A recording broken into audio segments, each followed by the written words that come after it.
భార్య ఒక దెబ్బ కొడితే పడిద్ది, ఒక మాట అంటే పడిద్ది, పడాలి అది అంతే అని ఓవర్ యాక్షన్ చేసే భర్త నీకు పగులుద్ది మూతి. ఇక్కడ పగిలే ఛాన్స్ ఉంది, ఆడ కూడా పగిలే ఛాన్స్ ఉంది. అది భార్య, అది ఆడది, పడాలి అది.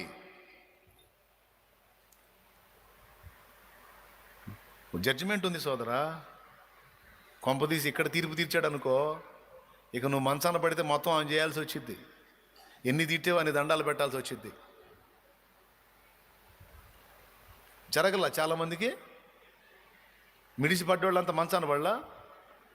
ఏయ్ యాడున్నావే అన్నోడు ఇప్పుడు అమ్మా అమ్మా రామా అమ్మా అనే గది పట్ల పట్టింది లేదా?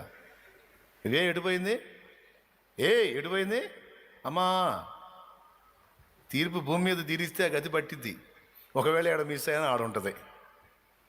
అబ్బాయి రా, అబ్బాయి భలే పౌరుషం దా యదా, పౌరుషాలు వీరుడు అబ్బాయి. అస్సలు మామూలు ప్రతాపం కాదు అసలు, భార్య మీద మామూలు సాగించుకోలేడు. రా యద్దా.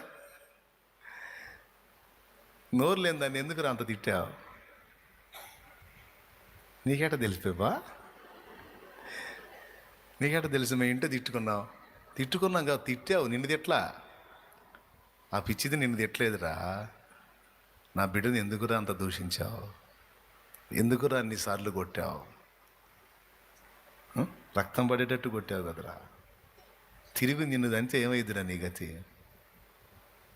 ఒక మాట అనలేదు, ఒక దెబ్బ తిరిగి నీ మీద దాడి చేయాలి. నా బిడ్డను అన్యాయంగా కొట్టావు, ఎన్ని పర్యాయములు కొట్టావు చెప్పు లెక్క అంటాడు. ఎట్ట కూడా ఉందా అని అనొద్దు, ఉంది.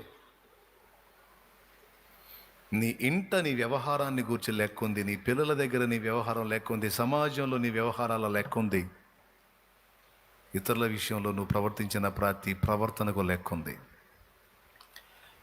అందుకని ఇవన్నీ ఎందుకు? జాగ్రత్తగా ఉండాలి. స్త్రీ నీ భర్త విషయంలో నిన్ను లెక్క అడుగుతాడు సుమి. ఎందుకమ్మా నీ భర్తను తృణీకరించావు? ఎందుకమ్మా నీ భర్తను మోసగించావు? చెమటోడ్చి రెక్కలు ముక్కలు చేసుకొని సంపాదించి నీకు తీసుకొచ్చి ఆహారం పెట్టి బ్రతికించుకున్నాడు కదా. నిన్ను ప్రేమించి రాత్రింబగళ్ళు నీ కోసం కష్టపడ్డ భర్తను ఎందుకమ్మా మోసగించి పరపురుషునితో పాపం చేశావు?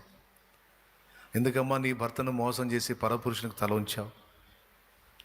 ఆయన రేపు లెక్క అడుగుతాడు. పిల్లలారా, ఎందుకు నీ తల్లిదండ్రుల్ని క్షోభ పెట్టారు, ఎందుకు ఇలా చేశారని మన తల్లిదండ్రుల విషయంలో మన పాపాన్ని గురించి లెక్క అడుగుతాడు. భర్తను మోసగించిన దాని విషయంలో లెక్క అడుగుతాడు. చెల్లి జాగ్రత్త. ప్రతి ఒక్కరి గుండెల్లో ఆ భయం పెట్టుకొని బ్రతకండి, రాకడ దగ్గరకు వస్తుంది.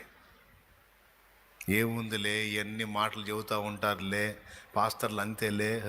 పాస్టర్లు కాదు, ఇది బైబిల్. పాస్టర్లు ఏంది? పాస్టర్ కూడా పగిలిద్ది రేపు అక్కడ. ఎవడిని వదిలిపెట్టడు, నీకు నాకు కూడా.